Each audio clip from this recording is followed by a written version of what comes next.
Hey there, YouTube family. Dr. K here. Welcome back to our channel, Winning in the Workplace. Thank you for being here. It's been a minute. I have been busy, but I owe you guys an update. So here is my layoff update. But before I do that, I want to ask you to please subscribe to my channel. I'm trying to grow this channel and I need a little bit more subscribers. So please subscribe to my channel and like and share my videos. Okay, so here's the update, guys. I survived round one of the layoffs. It was about 65 people in that first round that got laid off, and I survived round one.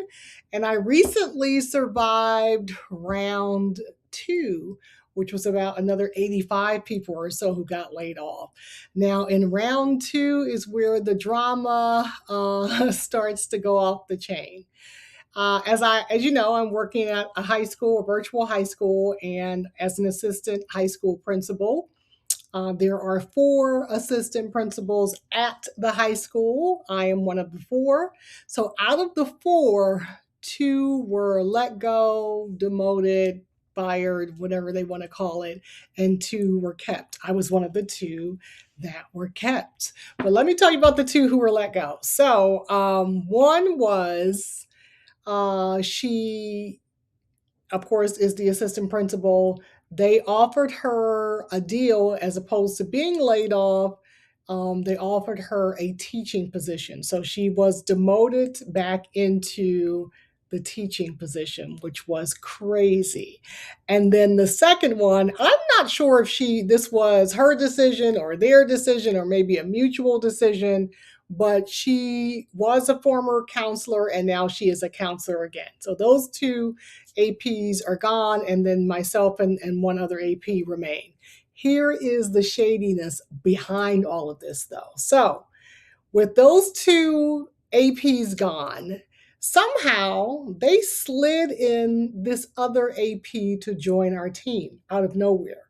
No job posting, no interviewing, nothing. She just got the job. And it was crazy. I am someone who tries to keep poker face at all times. So we were in a Zoom meeting, and the principal she said it in passing, and I was barely listening. I'm like, what did she just say?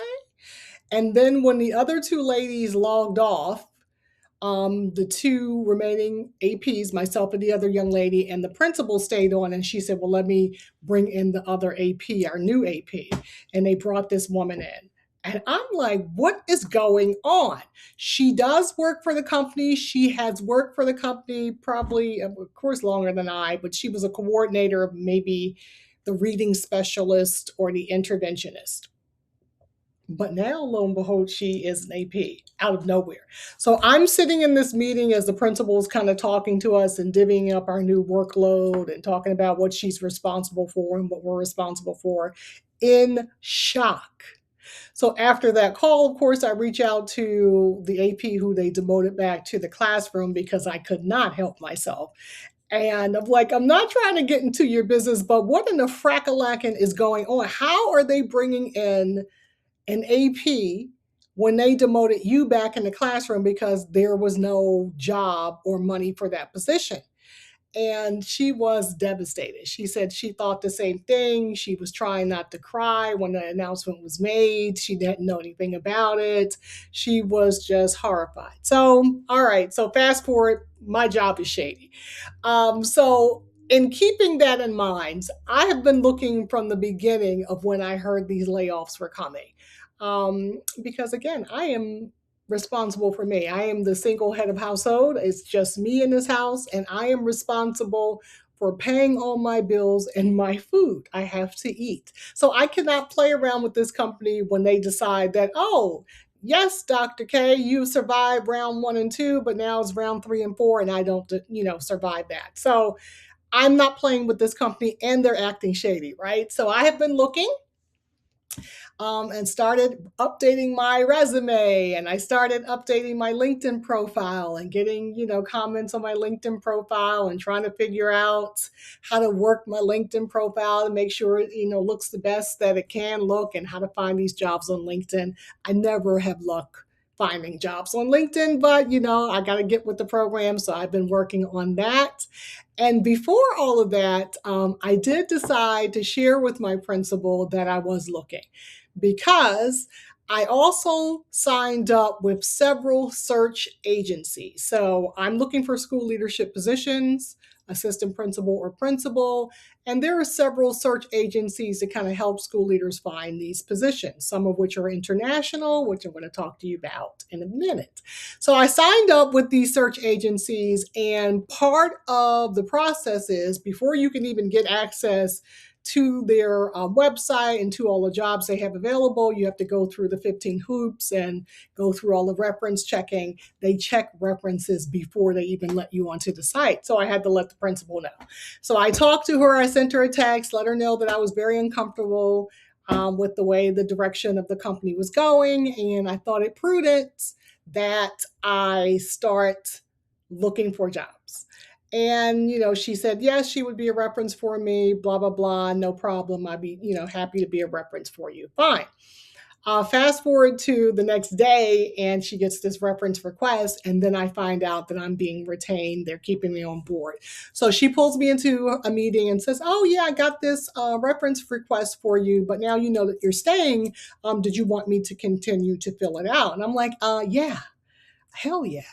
I didn't say hell yeah to her, but I'm like, hell yeah in my mind. Of course, you guys are acting crazy. I don't know if this company will be around by the end of the school year, and then I'll be back in the same boat where all of these jobs that I'm applying to now would have been gone. So I said, yes, I need you to still do the reference. I would greatly appreciate it. She said, yes, she was, but she was not happy about it. I think she was taken aback, because I don't know, in her mind, I should be grateful that I survived round 1 and 2 of these layoffs. And, who do I think I am now, trying to look for another job? But be that as it may, I'm looking. So let's also talk about how I'm looking. So I've also started applying to jobs. I think I've applied to about 20 jobs. So I'm applying to jobs here around my districts, and I'm also applying to international positions. So if you don't know, I'm going to link my video. I think I talked about my international placement before. I worked overseas in the Middle East for a couple of years, and I always wanted to go back, guys, but I have been being very lazy. I'm comfortable. I can't say I'm lazy. I'm very comfortable. I like the state I'm living in. I'm in Delaware. I love my house here in Delaware. My rent is very reasonable. My landlord, he didn't even go up on the rent. It's very reasonable. It's close to family. It's close to friends. It's comfortable. So I have been being lazy and not even thinking about international, thinking, okay, I'll keep this online principal position. Maybe this will take me to retirement and I can kind of ride it out. It did not happen that way. And I also said, if I have to go back into school leadership and a brick and mortar, like meaning on site in a building, I do not want to do that in America. So I know this is a winning in the workplace channel, and I try to win in the workplace, but I also have to be realistic. Some of these school districts have schools that are off the chain, and I just don't have the stamina for all of those crazy discipline problems, or the school shooting possibilities and the safety lockdowns and all of and the crazy parents. The parents are just, oh man, out of control. So I decided to look also internationally. And good news, I had an interview yesterday for a principal position in the Middle East. My fingers are crossed. The interview went extremely well, but you can never tell, right? The money is outstanding. The perks are great. So my fingers are crossed. So hopefully the next time I come on here, I can give you an update on whether or not I got that job. It's in the Middle East. It would start in August. It brings with it some mixed feelings, because then it's holy packing craziness that I got to go through. I hate packing. I've done it so many times. I have it down to a science, but I don't feel like doing it. But, I need a job, and I need a stable job, and I need a job where perhaps it will take me out of the US for a couple of years, because it is some craziness going on. I can no longer even watch the news. It is so crazy. So, wish me luck. Leave me a comment below. Give me some good luck. Cross your fingers for me. I need it. The last thing that I want to talk to you about is that I've restarted my career coaching business. I already have coached one young lady around tweaking her resume. She is a school leader. She was also recently laid off, and she hadn't interviewed for a while. She knew I did coaching. She reached out to me. She's like, I need you to help me. I'm like, sure. I haven't done it in a while. I've been kind of being lazy. But we did a coaching session, and I walked her through her resume, which was in serious need of updating. She had been a school leader for the last 7 years. So that means she hadn't been interviewing. She hadn't been updating her resume. She did not update her resume to include any of her leadership experience. So we had to revamp her resume. We worked on her LinkedIn profile to make sure that was updated. We also worked on interviewing skills. We did a few mock interviewing questions, as well as helping her to understand that she is going to need to tweak her cover letters specific to each job. So we talked about that. We did about a 45-minute session. It was very helpful. Very fruitful. She left me a nice little message. So if you are in need of career counseling, I do counseling in education. If you are thinking about leaving the classroom as a teacher and you want to move up into some sort of school leadership or teacher leadership role, I can counsel you through that and coach you through that.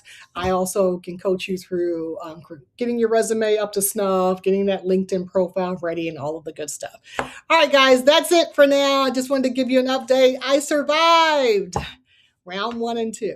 Right? Round 1, round 2, I survived. But in the back of my mind, I think there's going to be a round 3 and a round 4. And I don't know. I'm not playing around with it. So keep me in your thoughts. Leave me a great comment to give me some encouragement. And please subscribe to this channel. And don't forget to like and share this video. Talk to you later. Ciao.